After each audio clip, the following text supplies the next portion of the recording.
Olá, meus queridos alunos do sexto ano. Espero que vocês tenham feito os exercícios do capítulo 8. Agora iremos ver o capítulo 9, Egito, a civilização do Nilo. O Egito é uma dádiva do Nilo, já dizia o historiador grego Heródoto de Alicarnasso. A civilização egípcia se desenvolveu ao longo do Vale do Rio Nilo, desde as montanhas do centro-sul da África até a foz do Rio Nilo, no Mar Mediterrâneo. Ele estava dividido em dois segmentos principais: queima, negra, área cultivável e habitável, e deserete, a vermelha é o deserto, ao sul e ao norte. Olha bem essa foto. O Egito ele se desenvolve justamente no Vale do Rio Nilo. Logo, a origem desses agrupamentos humanos no Vale do Rio Nilo. O primeiro povoamento ele é oriundo do Saara, por volta de 5.000 anos atrás. Houve o surgimento de comunidades agrícolas nas margens do Rio Nilo, formando o surgimento de fósseis, por volta de 4.000 anos. Logo a posteriori, o conjunto de várias vilas agrícolas egípcias eram chamados de nomes. Dos nomes surgiram as primeiras cidades egípcias, totalizando 44 unidades.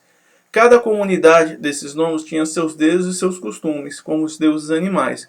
O conselho tinha um conselho de anciões, que fazia as decisões do nome. Posteriormente, eles elegiam um líder dentro desses nomes, que eram chamados de nomarca. Aqui eu trouxe para vocês as várias dinastias egípcias. O Egito não foi só dominado por egípcios, eles foram dominados também pelos líbios, sudaneses, saítas e no final persas e por fim os romanos. Não mais de conta, no final. Então observe, é uma dinastia milenar de mais de 3.000 anos.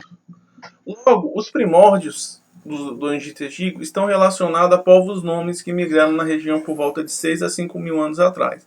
Existiam lá 3 civilizações: Tassa, Faiô e Merimate. Os habitantes da região Terra Tassa, o Médio Egito, ficavam na margem direita do rio Nilo e tinham uma tecnologia rudimentar de pedra polida, cerâmica, ossos e conchas do mar.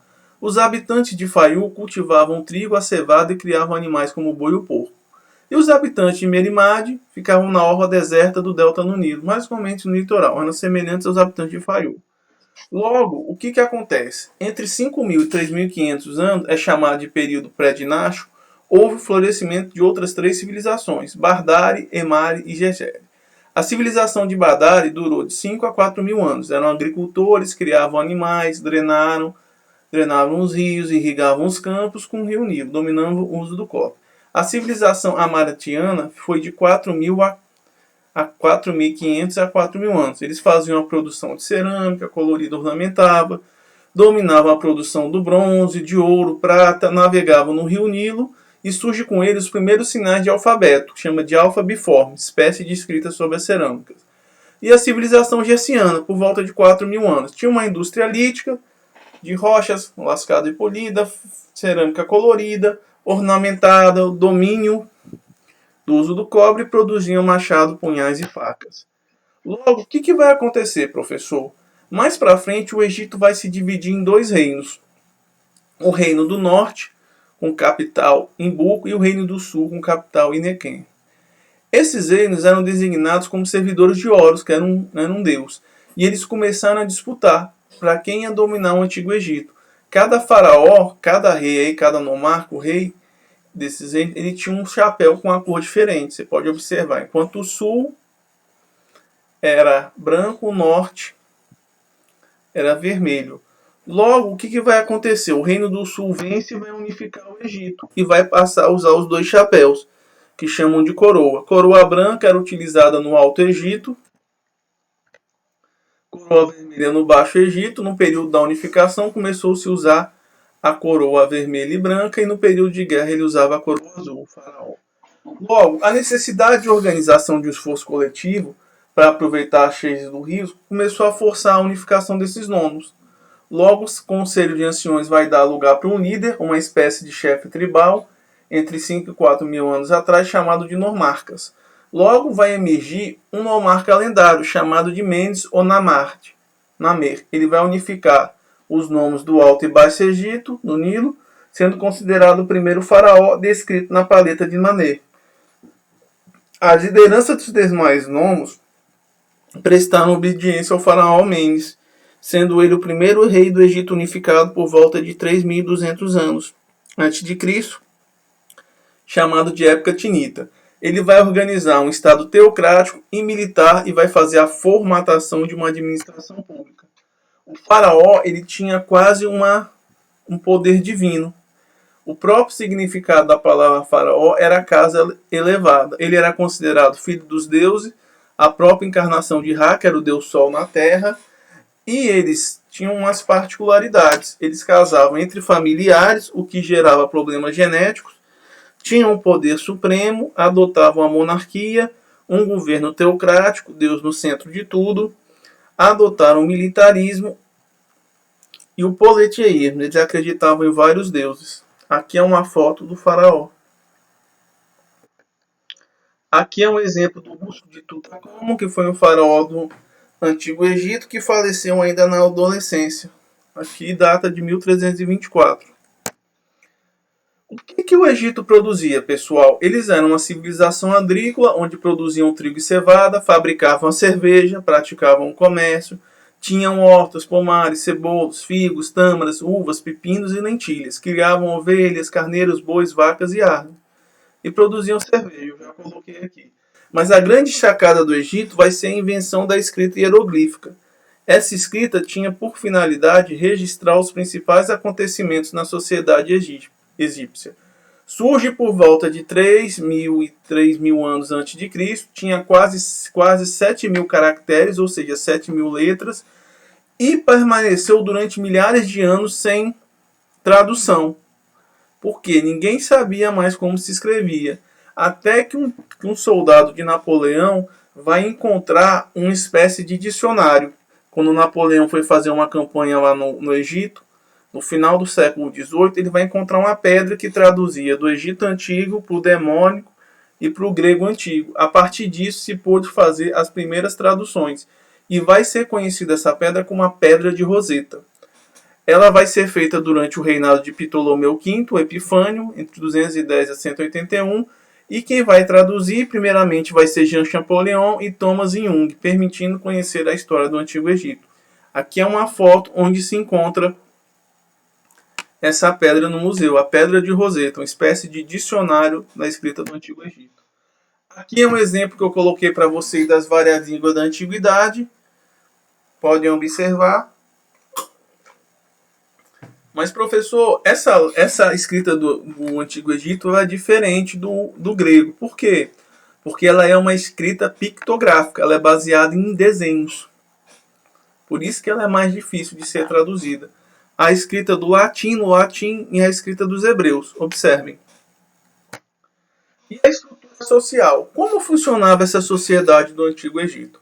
Inicialmente, lá no topo, tínhamos o faraó, com amplos poderes, a aristocracia, com proprietários de terra, funcionários públicos e membros da nobreza, os sacerdotes, que cuidavam dos assuntos religiosos e da manutenção dos templos, viviam de oferendas e doações, os militares, responsáveis pela manutenção da lei e da ordem, vigiavam os escravos e defendiam o reino de ameaças externas, os escribas, que eram só responsáveis pela contabilidade do reino e os registros dos principais acontecimentos, e lá embaixo os trabalhadores braçais, artesãos, artistas, agricultores, que eram chamados de felás, pastores e pequenos comerciantes. E lá mais no baixão eram os escravos e servos, que eram os trabalhadores braçais utilizados pelo faraó na construção de grandes obras, como o dique ou das próprias pirâmides.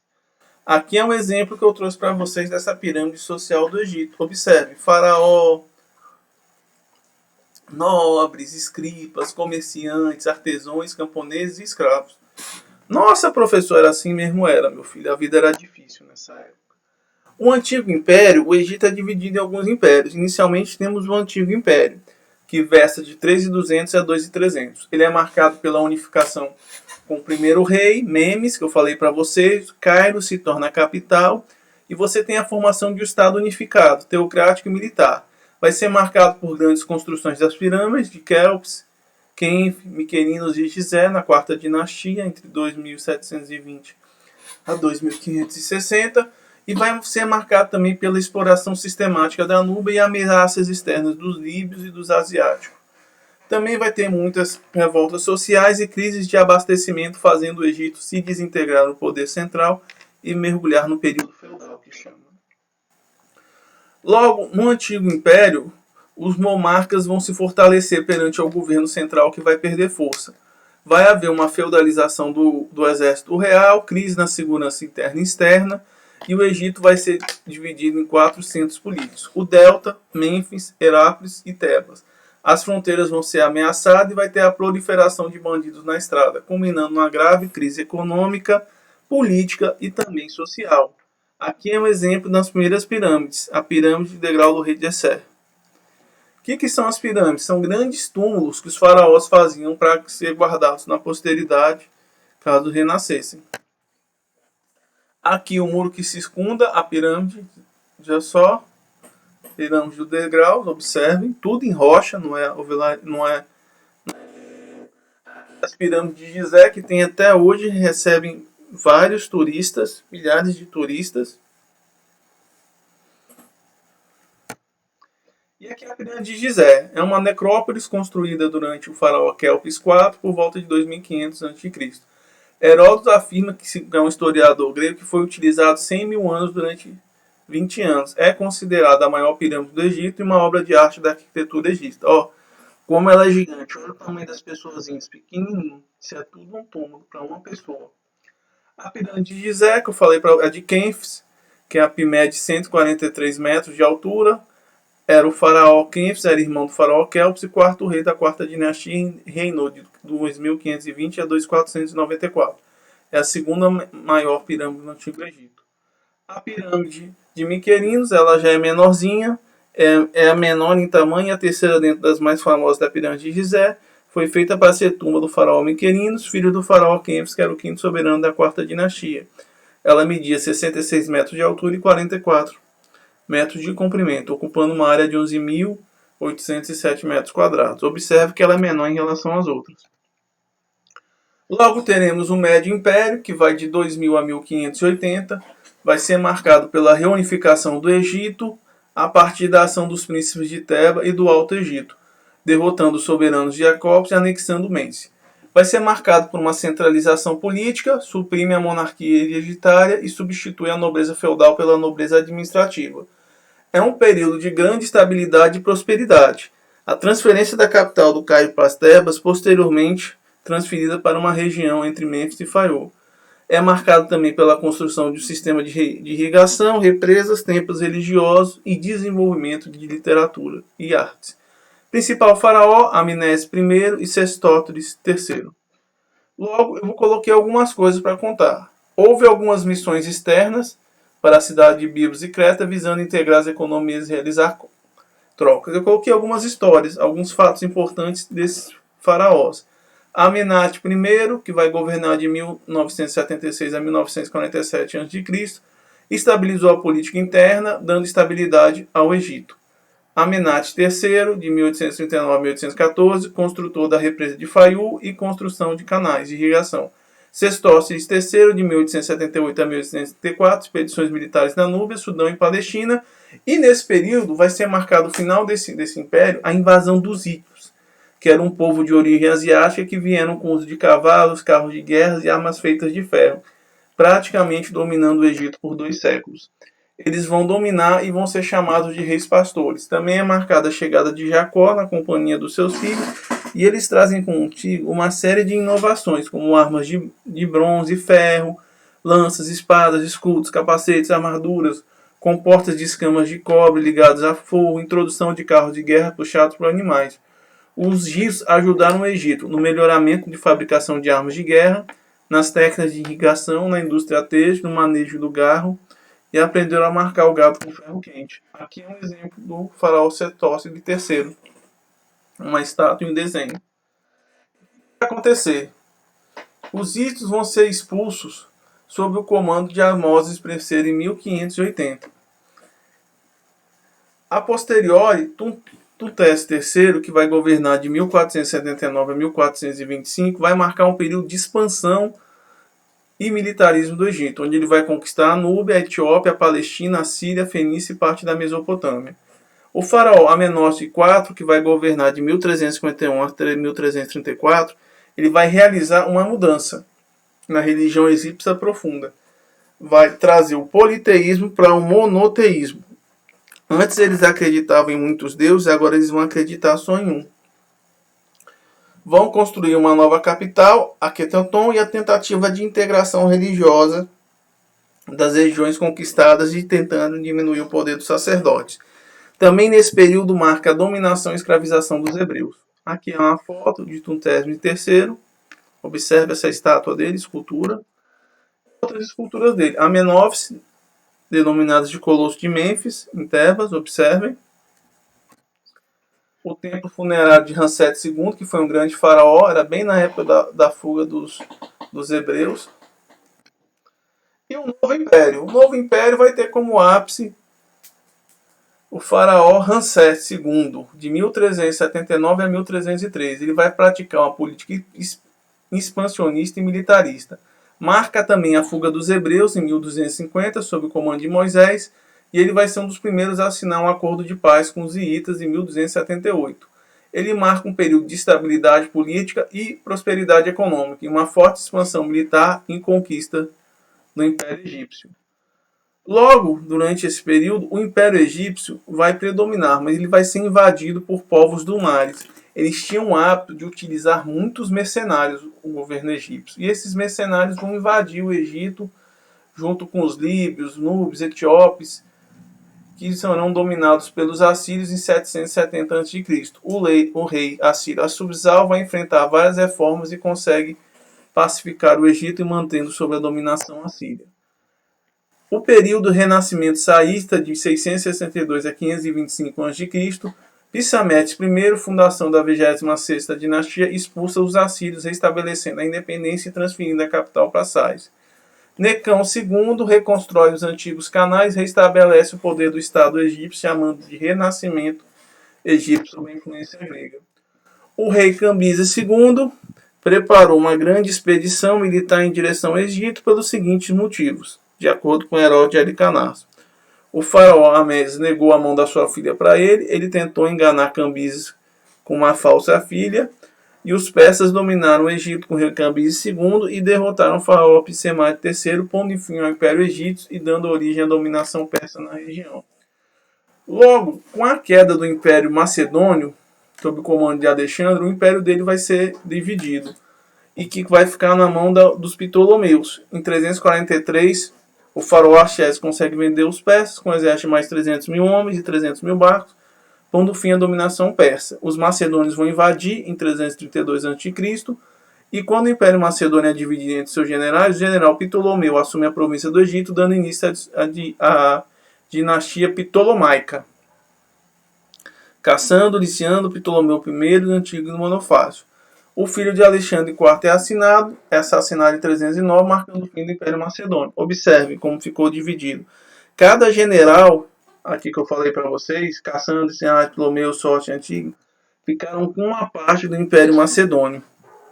Observe, Selu ficou com a parte da Pérsia, Lisimarco ficou com a parte da Turquia, Cassandro ficou com a parte da Grécia e Ptolomeu ficou com a parte do Egito, que é uma dinastia que ia durar até com a chegada dos romanos.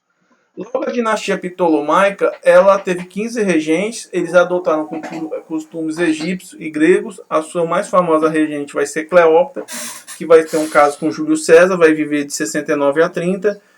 E tinha destaque a cidade de Alexandria. Ela era muito famosa pela sua biblioteca e o seu farol. O farol de Alexandria, construído por Alexandre. Também o templo de Horus, em Edufo, e o templo de Ísis, em Filares. E isso perdura a dinastia Ptolomaica até o Egito se tornar uma província romana, perdendo a sua independência política e fazendo parte do Império Romano. Que ia durar por vários séculos dentro da Antiguidade. Repare, a árvore genealógica da dinastia Ptolomaica. Ptolomeu I, Ptolomeu II, Ptolomeu III, Ptolomeu IV, Ptolomeu V, Ptolomeu VI, Ptolomeu VII, oitavo, nono, décimo, 11º, 12º e vai acabar no Ptolomeu 15º, 16º, se contar com o filho de Marco Antônio e Cleópatra VII. Realmente eles não tinham muita criatividade para dar nome aos seus filhos. Fosse menino Ptolomeu, fosse menina Cleópatra. Aqui é o templo de Ísis, em Philae, no Egito. Repare o alto relevo. Em homenagem a Deus, a Ísis.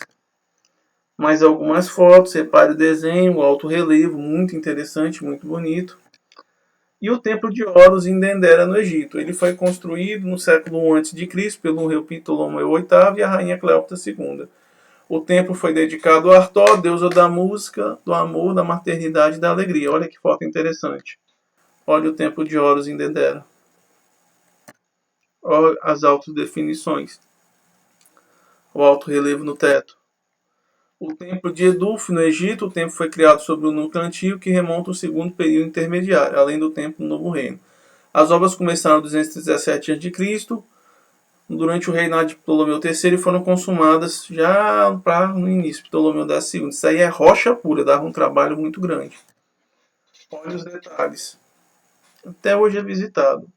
E a cultura egípcia, eles dominavam a matemática, as 4 operações, mas desconheciam zero. Tinham as noções de geometria e astronomia, tinham um calendário de 365 dias, 3 estações no ano. Tinham domínio da medicina, técnica da cirurgia, conhecimento de remédio, domínio de engenharia e arquitetura de grandes construções, domínio de conhecimentos médicos, como processo de imunificação, inventaram a cerveja, graças a Deus, domínio da arte e da decoração especiais de túmulo. Aqui é um exemplo. Túmulo de Nefertiti, busto de Aquenenon, 2 filhas de Aquenenon, a arte armada. E os principais deuses eu coloquei para você. O principal deus era Ra, deus do sol, unido a Amon, formado por Amon-Ra, era o principal deus. A deusa Nut, representada pela figura feminina, era a mãe de Ra, junto com ela engoliu Ra, formando a noite, fazendo a noite. Isis, esposa de Osíris, mãe de Horus, protegia a vegetação, era a deusa. Horus foi o deus falcão, filho de Isis e Osíris, cultuado como sol nascente. Osíris, deus dos mortos. Ele tinha problemas de relacionamento com o irmão dele, da fecundidade, era representado pelo rio Nilo, era Osíris que buscava as almas dos mortos para serem julgados, e Sete foi o grande inimigo de Osíris. Sete matou Osíris, era o vento quente vindo do deserto, a encarnação do mal. Tem uma sugestão de filme que vocês podem ver, Os Deuses do Egito. Muito bacana. E acabou, pessoal. É Os Deuses do Egito. Quem tiver YouTube, dá uma jogadinha lá que o filme é muito bacana. Vocês tenham gostado da aula. Qualquer dúvida, entre em contato. Aí um abração do professor Gabriel, pessoal. Tchau.